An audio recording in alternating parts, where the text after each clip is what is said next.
আমি মোহাম্মদ মাসুদ প্রগতির সময়ের পক্ষ থেকে আপনাদেরকে দেখাচ্ছি এই ঢাকা সিলেট এবং কুমিল্লা সিলেট মহাসড়কের ব্রাহ্মণবাড়িয়া সরাইল বিশ্ব রোড এই এলাকাটি এই ঈদকে সামনে রেখে পরিবহন এবং যে যানজট এই বিষয়টি আপনাদেরকে দেখানোর জন্য আজকে এখানে আমাদের উপস্থিতি। আপনারা দেখছেন যে এই যে গাড়ি পার্কিং করছে, প্রায় গাড়ি আপনার রাস্তার মাঝখানে এবং যাত্রীর জন্য সিএনজি রাস্তার যেখানে একটু সাইডে রাখা যায় না রেখে রাস্তার উপরে তারা ব্রেক করছে। এই কারণে বিভিন্ন পরিবহন এখানে এসে যানজটের সৃষ্টি হচ্ছে। তারা যে দেখায় যে আমার পিছনে যে জায়গাগুলো কুমিল্লা যাচ্ছে ওই রাস্তা পাশেই দেখবেন সিএনজি করছি, এখানে দেখেন প্রায় সিএনজি স্ট্যান্ডের মতো এই যে দাঁড়িয়ে আছে রাস্তার মাঝখানে, কোনো প্রয়োজন নেই, যাত্রীর জন্য দাঁড়িয়ে আছে। কিন্তু আসলে প্রশাসন যদি এখানে দৃষ্টি না নেয় তাহলে অবস্থা আরো দিন দিন অনেক সমস্যার সম্মুখীন হতে হবে। এই যে আপনাদের একটি বিষয় দেখেন অবস্থা কি, রাস্তার প্রায় মাঝামাঝি অবস্থা নেই, বাসগুলো দাঁড়িয়ে আছে, পাশাপাশি সিএনজিও দাঁড়িয়ে আছে। এটি ব্রাহ্মণবাড়িয়ার সরাইল বিশ্ব রোড, কিছুটা অংশ সরাই আর মূল কিছুটা অংশ হচ্ছে যে আপনার ব্রাহ্মণবাড়িয়া জেলা সদর। এইটা থেকে ঢাকা থেকে পশ্চিম দিক থেকে ঢাকা থেকে সিলেট যায় উত্তর দিকে, আর ঢাকা থেকে যারা ব্রাহ্মণবাড়িয়া বা কসবা আখাড়া যায় তারা যায় দক্ষিণ দিকে। আপনার আপনাদেরকে যে এটা হচ্ছে ঢাকামুখী সড়ক, এখান থেকে সাধারণত ঢাকা থেকে এদিকে আসা যাওয়া করছেন, এসে এই চত্বরে যে দক্ষিণ দিকে উত্তর দিকে কুমিল্লা সরাইল নাসিরনগর লাখাই ওইদিকে যাওয়া যায়। আর এদিকটা হচ্ছে আপনার কুমিল্লা ব্রাহ্মণবাড়িয়া জেলা সদর কসবা আখাড়া যাওয়ার রাস্তা। এটি আপনার আব্দুল কুদ্দুস মাখন চত্বরের মধ্যে লেখা জাতীয় বীর আব্দুল কুদ্দুস মাখন স্মৃতি চত্বর। উনি একজন ফ্রিডম ফাইটার ছিলেন, বিশেষ করে মুক্তিযোদ্ধা, ব্রাহ্মণবাড়িয়ার সন্তান।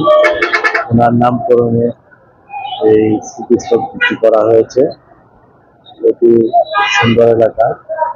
আর পাশাপাশি আপনাদের আরেকটি বিষয় দেখাচ্ছি যে রিক্সা সিএনজি এগুলো যদি নিয়ন্ত্রণ করে মালিক সমিতি তারা, তাহলে হয়তো এখানে কিছুটা যানজট কম থাকবে। কারণ সামনে ঈদ এবং ঈদে পরিবহনের যাতায়াত আরো বাড়বে, তখন যানজট অনেক সৃষ্টি।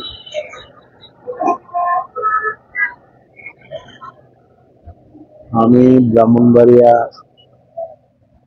জেলার সরাইল উপজেলার থেকে আমি মোহাম্মদ মাসুদ প্রগতির সময় পক্ষ থেকে সবাইকে সাধুবাদ জানাচ্ছি, অসংখ্য ধন্যবাদ।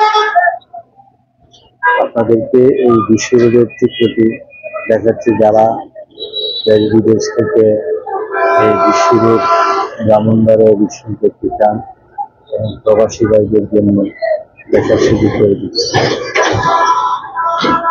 সবাই দেখেন, একটু খেয়াল করুন, এই যে যানজট গুলো দেখছেন, অসংখ্য গাড়ি এই যে দাঁড়িয়ে আছে, যাত্রীর জন্য মাঝখানে দাঁড়িয়ে আছে, দেখছেন কি অবস্থা, কতগুলো গাড়ি বাসের পিছনে যায়, ট্রাক্টর ঘুরতে পারছে না, তো গাড়ি দেখছেন। এই গাড়িগুলো রাস্তার অনেক ভিতরে তারা দাঁড় করে রাখছে, যে কারণে আরো যানজট সৃষ্টি। কি অবস্থা, এই যে দেখেন রাস্তার উপরে গাড়ি, আরো কিন্তু পাশে প্রায় 20 ফিট জায়গা আছে, মানে আরো 2 লাইনে গাড়ি দাঁড়া করবে, কিন্তু রাস্তার উপরে যাত্রীর জন্য দাঁড়িয়ে আছে। এই হচ্ছে অবস্থা।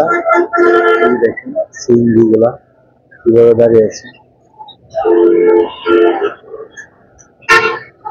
এটা হচ্ছে ঢাকা অভিমুখে ঢাকা থেকে এদিকে গাড়িগুলো আসছে। হচ্ছে আপনার সিলেট, এদিকে সিলেট যায়, সিলেট যাওয়ার রাস্তা, হবিগঞ্জ, লাখাই, শায়েস্তাগঞ্জ এবং নাসিরনগর, সরাইল এদিকে যাওয়ার রাস্তা।